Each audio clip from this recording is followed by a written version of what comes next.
Hi everyone. Welcome to Infobuddy. ఈ వీడియోలో మనము ఈ ఇచ్చినటువంటి సిరీస్‌ని మాక్సిమం 5 సెకండ్స్ లోపు ఎలా సాల్వ్ చేయొచ్చో చూద్దాం. ఈ టైప్ ఆఫ్ ప్రాబ్లమ్స్ మనం ఫ్రీక్వెంట్‌గా కాంపిటీటివ్ ఎగ్జామ్స్‌లో చూడడం జరుగుతుంది. ఎస్పెషల్‌గా ఎస్ఎస్‌సి, సీజీఎల్ గాని, సీహెచ్ఎస్ఎల్ గాని, ఆర్ఆర్‌బీ, రైల్వేస్ గాని. సో, మనము ఈ టైప్ ఆఫ్ సింప్లిఫికేషన్ ప్రాబ్లమ్స్‌ని 5 సెకండ్స్ లోపు ఎలా సాల్వ్ చేయొచ్చో ఒక చిన్న సింపుల్ ట్రిక్ ద్వారా మనం ఈ వీడియోలో తెలుసుకుందాము. ప్రాబ్లమ్ సాల్వ్ చేసే ముందు మన ఛానల్ యొక్క కంటెంట్ గనుక మీకు నచ్చినట్టయితే వీడియోస్‌ని లైక్ చేయండి, షేర్ చేయండి అండ్ ఛానల్‌ని సబ్స్క్రైబ్ చేసుకోవడం మాత్రం మర్చిపోవద్దు. సో, మనకి ఈ 3 ఫార్ములాస్ గనక బై హార్ట్ చేస్తే ఎటువంటి సమ్ ఆఫ్ ఫైనైట్ సిరీస్ కానీ, ఇన్ఫైనైట్ సిరీస్ గానీ ఈజీగా సాల్వ్ చేసేయొచ్చు. చూద్దాం. ముందుగా మనకిచ్చినటువంటి సిరీస్‌లో ఉన్నటువంటి టర్మ్స్ 1/a ఇంటూ b ఫార్మ్‌లో గనక మనకు ఉన్నట్లయితే, మనం యూజ్ చేయాల్సిన ఫార్ములా ఏంటి అంటే సొల్యూషన్‌కి 1/b - a into 1/a - 1/b.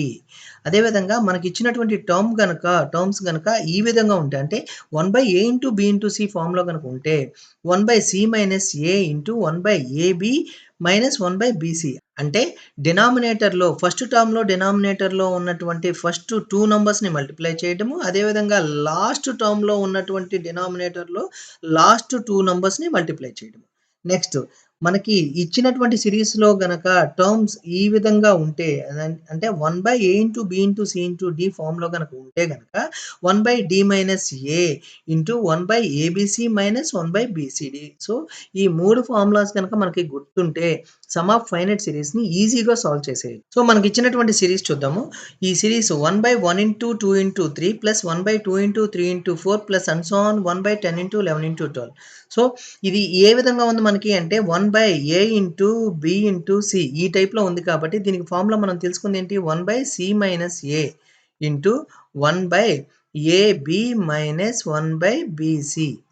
So, ఇచ్చినటువంటి దానిలో 1/c - a అంటే ఏ టర్మ్‌లో అయినా లాస్ట్ ఉన్నటువంటి నంబరు, ఫస్ట్ ఉన్నటువంటి నంబర్ యొక్క డిఫరెన్స్. అంటే 3, 1 చూద్దాం. 3 - 1 ఇంటూ 1/ab అంటే ఆల్రెడీ చెప్పాను కదా! ఫస్ట్ టర్మ్‌లో డినామినేటర్‌లో ఉన్నటువంటి ఫస్ట్ 2 టర్మ్స్ ఎంత 1 into 2 minus 1/b into c అంటే లాస్ట్ టర్మ్‌లో డినామినేటర్‌లో ఉన్నటువంటి లాస్ట్ 2 టర్మ్స్ ఎంత అంటే 11 into 12.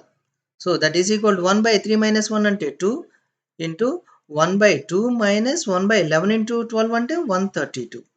So, is equal to ఏమవుతుంది 1/2ని అలాగే రాసుకుందాము. So, 132 - 2 divided by 2 into 132. అప్పుడు మనకి ఎంత వస్తుంది 1/2 ఇంటూ 132 - 2 అంటే 130 డివైడెడ్ బై 2 ఇంటూ 132. సో, ఈ 2 ఈ 130లో 65 టైమ్స్ క్యాన్సిల్ అయ్యిద్ది. కాబట్టి ఇంకా క్యాన్సిలేషన్‌కి ఏమీ లేదు కాబట్టి 65 డివైడెడ్ బై 2 132s అంటే 264. Next 1/6 plus 1/12 plus 1/20 plus and so on 1/56. చిన్న లాజిక్ ఉపయోగిస్తే ఈ ప్రాబ్లమ్ మనం సాల్వ్ చేయొచ్చు. ఏది కూడా మనకు డైరెక్ట్‌గా ఇవ్వరు కాబట్టి ఒక చిన్న లాజిక్ అనేది అప్లై చేయాలి. చూద్దాం ఆ లాజిక్ ఏంటి అంటే ఇచ్చినటువంటి 1/6 టర్మ్‌ని మనం ఎలా రాసేయొచ్చు 1/6ని 2 ఇంటూ 3గా రాయొచ్చు కదా! నెక్స్ట్ ప్లస్ 1/12ని 3 ఇంటూ 4గా రాయొచ్చు కదా! ప్లస్ 20ని 1/4 ఇంటూ 5గా రాయొచ్చు కదా! Plus and so on plus 1/56 అంటే మనం ఎలా రాయొచ్చు 7 ఇంటూ 8. చూసారా? ఇప్పుడు మనకు కావాల్సినటువంటి వచ్చేసింది 1/a ఇంటూ b. సో, మనం నేర్చుకున్నటువంటి ఫస్ట్ ఫార్ములాకి ఏంటిది solution 1/b - a into 1/a - 1/b. అంతే కదా! సో, 1/b - a అంటే 1/3 - 2 1/a అంటే చెప్పాం కదా! ఫస్ట్ టర్మ్‌లో డినామినేటర్‌లో ఉన్నటువంటి ఫస్ట్ వాల్యూ ఎంత అవుతుంది 2 మైనస్ లాస్ట్ టర్మ్‌లో డినామినేటర్‌లో లాస్ట్ వాల్యూ 1/8.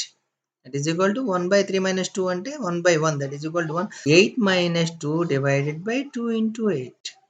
సో, 8 - 2 అంటే 6/2 ఇంటూ 8. సో, ఈ 2 6లో 3 టైమ్స్ క్యాన్సిల్ అయితే మనకొచ్చినటువంటి ఆన్సర్ ఎంత 3/8. సో, సార్ మనము చెప్పుకున్నటువంటి ఫార్ములాస్‌లో మనకు ఉన్నటువంటివి ఏంటి అంటే 1/a ఇంటూ b గాని, లేదు అంటే 1/a into b into c గాని, లేదు అంటే 1/a into b into c into d గాని ఉంది. సో, ఇక్కడ మనం ప్రతి దానిలోనూ కూడా న్యూమరేటర్‌లో ఎంతుంది అంటే 1 ఉంది. మరి ఇచ్చినటువంటి సిరీస్‌లో పైన న్యూమరేటర్‌లో 1 లేదు కదా సార్! మనం ఇచ్చినటువంటి ఫార్ములాని అప్లికబుల్ కాదు అని చెప్పేసి అనుకుని మీరు ఇట్లాంటి ప్రాబ్లమ్‌ని స్కిప్ చేశారు అంటే, ఒక చిన్న సింపుల్ ట్రిక్ ఏంటి అంటే, మనకి ఇచ్చినటువంటి టర్మ్స్ ఏమున్నాయి? 4/3/7. సో, డినామినేటర్ తీసుకోండి. ఫస్ట్ టర్మ్‌లో డినామినేటర్‌లో ఉన్నటువంటి 2 నంబర్స్ ఏంటి అంటే 3, 7 వీటి యొక్క డిఫరెన్స్ ఎంతొచ్చింది? 4 వచ్చింది. నెక్స్ట్ 7, 13 వీటి యొక్క డిఫరెన్స్ ఎంతొచ్చింది? 6 వచ్చింది. నెక్స్ట్ 43, 57 వీటి యొక్క డిఫరెన్స్ ఎంతొచ్చింది? 14 వచ్చింది. మీరు గనక గమనిస్తే ఈ డినామినేటర్‌లో ఉన్నటువంటి నంబర్స్ యొక్క డిఫరెన్స్ ఎంతైతే వచ్చిందో మనకి న్యూమరేటర్‌లో కూడా అంతే నంబర్ ఉంది. నెక్స్ట్ ఇక్కడ కూడా చూడండి 6 ఉంటే ఇక్కడ సెకండ్ టర్మ్‌లో న్యూమరేటర్‌లో కూడా 6 ఉంది. అదేవిధంగా లాస్ట్ టర్మ్‌లో 14 డిఫరెన్స్ వచ్చింది డినామినేటర్‌లో ఉన్న నంబర్స్‌కి. న్యూమరేటర్ 14 అయింది. ఇలా ఉన్నప్పుడు సింపుల్‌గా మనం చేయాల్సింది ఏంటి అంటే 1 ఫస్ట్ టర్మ్‌లో డినామినేటర్‌లో ఉన్నటువంటి ఫస్ట్ టర్మ్ 1/3 మైనస్ 1 లాస్ట్ టర్మ్‌లో డినామినేటర్‌లో ఉన్నటువంటి last number that is equal to 57. 57 and 3కి డిఫరెన్స్ ఏమవుతుంది? 54 అవుతుంది. By 3 into 57. సో, మనకి సింప్లిఫై చేద్దాము. 4లో 18 టైమ్స్ క్యాన్సిల్ అవుతుంది. ఇంకా సింప్లిఫై చేద్దాము. 3 18లో 6 టైమ్స్ పోతుంది. అదేవిధంగా ఇక్కడ 19 టైమ్స్ పోతుంది. సో, 6/19 ఇచ్చినటువంటి మన సిరీస్‌కి 6/19 అనేది మనకి ఆన్సర్ అవుతుంది. సో, ఈ విధంగా మనము ఈ some of infinite and finite series అంటే ఆల్టర్నేటింగ్ సిరీస్‌లో ఏ ప్రాబ్లమ్ ఇచ్చినా కూడా మనం ఈజీగా సాల్వ్ చేయొచ్చు. సో, ఈ కంటెంట్ గనక మీకు నచ్చినట్లయితే వీడియోని లైక్ చేయండి, ఫ్రెండ్స్‌కి షేర్ చేయండి అండ్ మన ఛానెల్‌ని ఫస్ట్ టైమ్ విజిట్ చేసుకొని ఉంటే గనక సబ్స్క్రైబ్ చేసుకోవడం మాత్రం మర్చిపోవద్దు. Thank you for watching.